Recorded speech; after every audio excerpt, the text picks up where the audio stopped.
एक घने जंगल के किनारे एक बकरी अपने बच्चों के साथ एक छोटे से घर में रहती थी। बकरी हर दिन जंगल में घास चरने जाती और अपने बच्चों को घर पर छोड़ जाती थी। वह हमेशा अपने बच्चों को सावधान करती, जब तक मैं वापस न आऊं, दरवाज़ा किसी के लिए मत खोलना। एक चालाक भेड़िया इस बात को सुनता था और उसने एक दिन बकरी के बच्चों को खाने की योजना बनाई। एक दिन जब बकरी जंगल में चली गई, तो भेड़िया बकरी की आवाज़ में बोलकर दरवाज़ा खोलने की कोशिश करने लगा।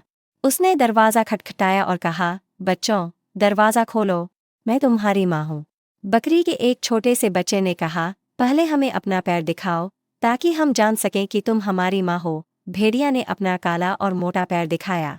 बच्चे समझ गए कि यह उनकी माँ नहीं है, क्योंकि उनकी माँ के पैर सफ़ेद और पतले थे। बच्चों ने दरवाज़ा नहीं खोला और भेड़िया निराश होकर चला गया। अगले दिन भेड़िया फिर से आया, लेकिन इस बार उसने अपने पैरों पर आटा लगाकर उन्हें सफ़ेद कर लिया।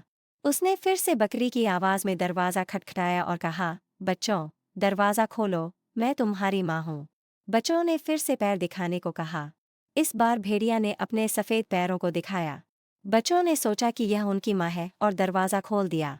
भेड़िया अंदर आ गया और बच्चों को खाने के लिए दौड़ा, लेकिन एक चालाक बच्चे ने जल्दी से खुद को घड़ी के बड़े पेंडुलम के पीछे छिपा लिया।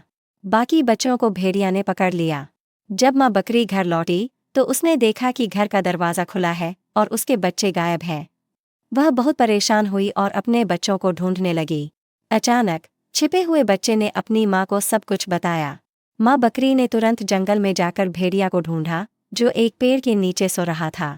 उसके पेट में हलचल हो रही थी और माँ बकरी समझ गई कि उसके बच्चे अभी भी जीवित हैं। माँ बकरी ने अपनी चाकू से भेड़िया का पेट काटा और अपने बच्चों को सुरक्षित बाहर निकाल लिया। फिर उसने पत्थरों से भेड़िया का पेट भर दिया और उसे सिल दिया। जब भेड़िया जागा, तो वह भारी महसूस करने लगा और पानी पीने के लिए नदी की ओर गया। जैसे ही उसने पानी पीने की कोशिश की, वह नदी में गिर पड़ा और डूब गया। इस तरह माँ बकरी ने अपने बच्चों को भेड़िए से बचाया और वे सब सुरक्षित अपने घर लौट आए। इस कहानी से हमें यह सीखने को मिलता है कि बुद्धिमानी और सावधानी से हम किसी भी खतरे से बच सकते हैं। ऐसी ही और कहानी सुनने के लिए चैनल को सब्सक्राइब करें।